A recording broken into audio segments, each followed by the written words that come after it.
Visa নিতে ইউরোপীয় ইউনিয়নে ২৭টা দেশ আছে, 7টা দেশের রাষ্ট্রদূত আছে, বাংলাদেশের দূতাবাস আছে, আর 20টা হলো ভারতে। ওই সব দেশের ভিসা নিতে ভারত যাইতে হয় আমাদের। সেই 20টা দেশের রাষ্ট্রদূতরে এই বিপদের সময় মার্চ মাসে উনি বাংলাদেশে ডেকে নিয়ে আইছে। আর বাংলাদেশে ছিল 7 জন, 27 জন রাষ্ট্রদূতরে এক জায়গা করে ঢাকায় বসে মিটিং করে উনি বলেছে আমরা ইন্ডিয়ায় যাবো না আর ভিসা নিতে, আপনাদের বাংলাদেশ থেকেই দিতে হবে। 27 দেশের রাষ্ট্রদূতরে এক জায়গা করেছে দিল্লির থেকে এনে, যা পৃথিবীতে কারোর দ্বারা কোনোদিন সম্ভব না। সেই কাজটা উনি করে দেখাইছে। জাতিসংঘের মহাসচিব এসে 4 দিন ঘুরে বেড়ায়, নামাজ পড়ে, রোজা রাখে, শুনিছেন কোথায়? এগুলো পারিছে কেউ? রাজনীতি করে, এগুলো হলো ভীমরতিটি ধরিছে। ভীমরতিটা কি শুনবেন?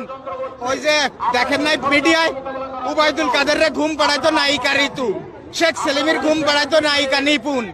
এগেরও ভীমরতিটি ধরিছে। তাড়াতাড়ি মন্ত্রী হওয়া দরকার, এমপি হওয়া দরকার, ওই পুলিশে গাড়িতে ফিলা করবে, ফিলা করলে মাগি মানুষ সব এসে জুটে যাবে সামনে, সব নায়িকারা এসে আশেপাশে করবে। এই ভীমরতিটি ধরেছে, এই জন্য তাড়াতাড়ি ক্ষমতায় যাওয়ার জন্য পাগল হয়ে গেছে, বুঝছেন? এই হলো মূল কথা, এর অন্য কিছু না। এর ভীমরতিটি ধরেছে, তাড়াতাড়ি ইলেকশন দাও, তাড়াতাড়ি ক্ষমতায় যাবো, তাড়াতাড়ি সব নায়িকা এসে কাছে ঘেসবে। এই হলো এর চিন্তা ভাবনা। আর লুটপাট করে খাবো, এই ছাড়া আর কিচ্ছু না। কিসের ইলেকশন? 53 বছরে দেশে ইলেকশন হয়েছে অন্তত 30 বার। কি হয়েছে ভাই?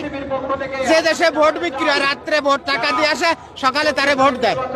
যে দেশে পিস্তল দেখা আসে যায়, কালকে আমারে ভোট না দিলে তোমার খবর আছে। যে দেশে ভোট কেন্দ্রে যে জাল ভোট বাড়ে, যে দেশে ভোট না হলেও ভোট সেন্টারে যাওয়ার পরে কাছে আপনার ভোট হয়ে গেছে, ও ভোটের আমার দরকার কি?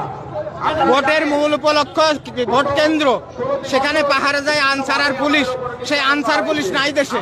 যতদিন আনসার পুলিশ গঠন না হবে, তারা সক্ষমতা অর্জন না করবে ভোট কেন্দ্র পাহারা দেওয়ার, ততদিন কোনো নির্বাচন না। শেষ।